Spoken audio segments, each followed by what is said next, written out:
Hey everyone, welcome to Graphic Solution Tricks channel. Today we will show you how to use blending in Capcut. First, open Capcut, then import your videos. Then select this cloud video as a layer and import another as main. Then select the layer video and adjust it.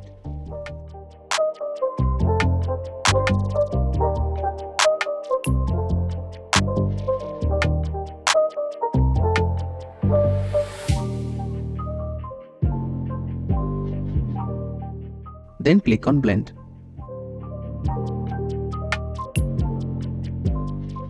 And from this drop, you can choose any of these options as your video.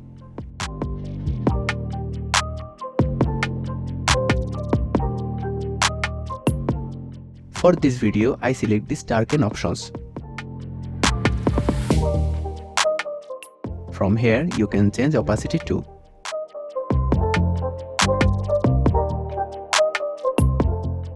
And here is the preview.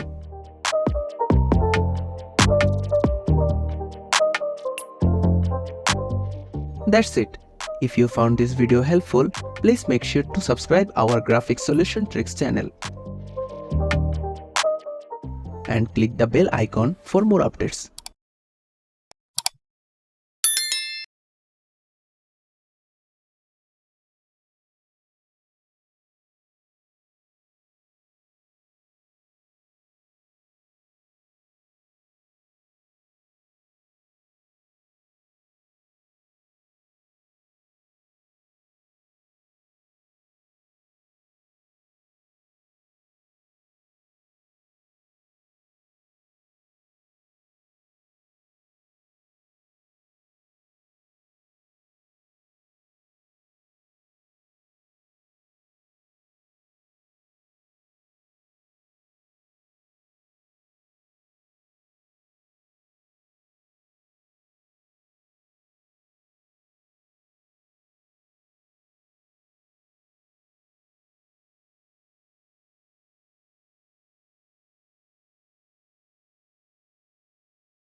It's not a game, it's a rich thing.